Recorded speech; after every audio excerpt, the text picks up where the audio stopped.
नमस्कार, मैं मुस्कान और आप देख रहे हैं R news. Kanpur police commissioner की जन सुनवाई जनता दर्शन में बजरंग दल के नेता कृष्ण तिवारी ने मुलाकात की और ज्ञापन सौंपा और दोषियों पर कार्रवाई की मांग की। Joint police commissioner law and order को ज्ञापन देते हुए बजरंग दल के नेता कृष्ण तिवारी ने बताया कि बीते दिनों मुहर्रम का पर्व के दौरान जुलूस निकाले जा रहे थे, जिसमें देखा गया कि शहर के कुछ अराजक तत्व देशभक्ति न दिखाकर शहर में माहौल खराब करते हुए शांति भंग करते हुए दिखाई दिए हैं। कृष्ण तिवारी का कहना है कि समाज विरोधी गतिविधियों की ओर आकर्षित करते हुए पुलिस ज्वाइंट कमिश्नर हरिश्चंद्र से अनुरोध किया है कि पूर्व में शहर की सामाजिक और धार्मिक शांति भंग करने के उद्देश्य से जगह जगह जैसे जूही में हिंदू बस्ती में कुछ अराजक तत्वों के नारे लगाए हिंदुस्तान में रहना है तो अल्लाह अकबर कहना होगा।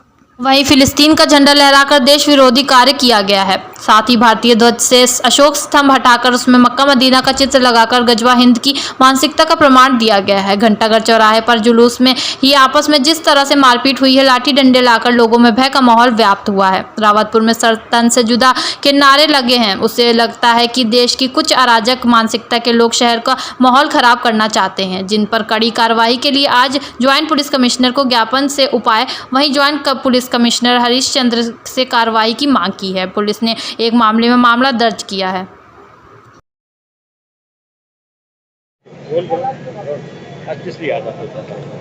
जिस तरह से इस कानपुर का जिहादी समाज कानपुर में अपना मौका मिलने पर अपनी जो देशभक्ति न दिखाकर बल्कि देश विरोधी कार्यों को करता रहता है, उसी के तहत अभी बीती मुहर्रम में भी जिस तरीके जितना उत्पात उनसे हो सकता था, जितना लोगों को डराना धमकाना हो सकता था और जिससे लोग शहर में एक डर का माहौल और आतंक का माहौल व्याप्त हो, वो सारे काम इस देश के जिहादी समाज ने किए।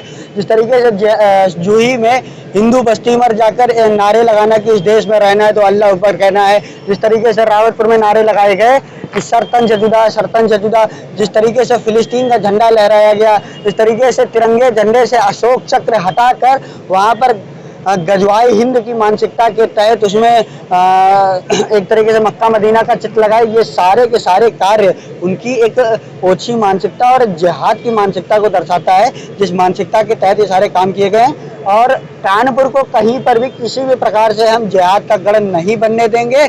जब जब कोई जिहादी अपना जिहाद करेगा तो उसके लिए हम एकदम सशक्त रूप से आंदोलित होकर उस क्रिया की प्रतिक्रिया देने का काम करेंगे। यहाँ पर जो घटनाएं हैं उन घटनाओं को लेकर अभी हमने चर्चा कर उनमें कार्रवाई सुनिश्चित कराने का कार्य किया है। क्या लगता है पुलिस की कार्रवाई से संतुष्ट नहीं है, जबकि इसमें तो पुलिस ने FIR भी किया 50 लोगों पर?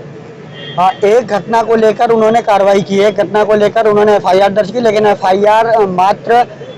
FIR करना मात्र इसका समाधान नहीं है। समाधान तभी होगा जब सख्ती से कार्रवाई होगी। एक बार सख्ती से कार्रवाई हो और फिर उसका गिरफ्तारी हो जाए, गिरफ्तारी होने के बाद इन पर सजा सुनाई जाए, तभी मैं मानूंगा कि इन पर कार्रवाई हुई है।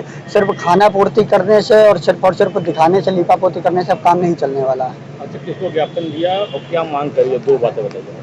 माननीय लॉ एंड ऑर्डर साहब को यह ज्ञापन दिया गया है। उनसे मांग की गई है कि जिन मामलों में मुकदमा दर्ज नहीं, उन पर मुकदमा दर्ज किया जाए और जिसमें मुकदमा दर्ज हो गया है उन सब में गिरफ्तारी की जाए और गिरफ्तार करके उनमें जो संबंधित सजा है वो जल्द सुनवाई कराकर सजा सुनिश्चित कराई जाए।